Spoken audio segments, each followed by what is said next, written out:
Hey guys, this is just a little prophetic word that the Lord has been, like ministering to me through people, and I love when the Holy Spirit does this because it's just really unique, okay?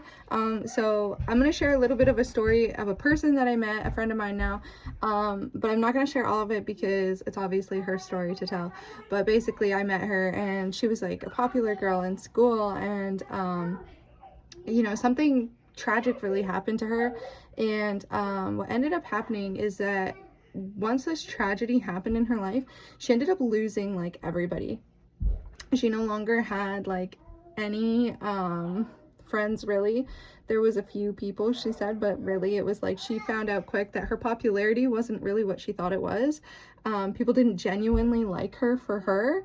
And yeah, so what's interesting about this is that like Jesus obviously still sees her pain, sees the part of her life where she had to go through that loss and realization, and he continued to show up for her even when these other people wouldn't, because they judged her based on what was outwardly, like the outward appearance, right? I think we can all relate to this type of disappointment in life, and I think that there's people that we know that also have gone through this too, whether it be that we have sought, the love of our mother or our fathers in the arms of a lover, or whether it be that we have, and then been let down by that disappointment, right?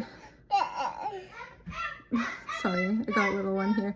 And been let down by that disappointment, and then to turn around and realize that the person that we thought was the one, we might have made that choice based off of once again an outward appearance, and maybe not what God had called for us, right? What's really cool is the Lord will continue to bring the right thing back around, right? We see this story in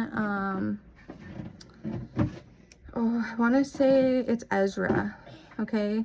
The book of Ezra, okay? The prophet basically talks about how the Israelites had gone and married strange women. These were women who served other gods. They did not serve the Lord, okay? And they were never planning on serving the Lord, and then they led the people astray into immorality.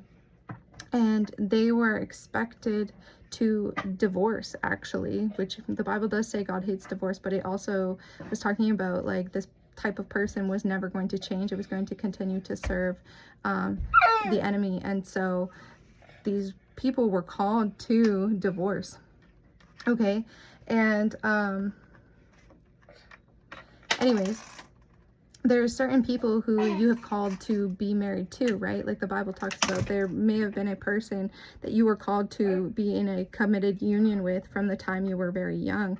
God calls this the covenant of your youth, okay? It was a covenant that God made with you from your youth, okay? And you're to honor that covenant. If you don't honor that covenant, then you're forsaking your God, all right? Very interesting. So I hope that this word could minister to some of y'all today.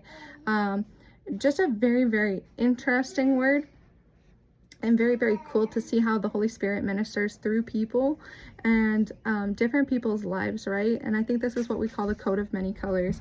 We're able to see the Holy Spirit moves and really does see so many different aspects of people's lives. It's the same thing with men, like not just for women, obviously, but there's men who have run into women's arms, like searching for the love that they perceived that they had from their mother. But then it was broken, and then there was some kind of break in the relationship which caused a heartbreak, right? A lot of these heart wounds are what we end up going around seeking to fill, and it's only the love of God that can then heal that wound, fix your heart, fill that space, and then you no longer need to seek that love outside of yourself because you're receiving it from the Creator, right? So I hope this word blessed you guys today. Take care, y'all.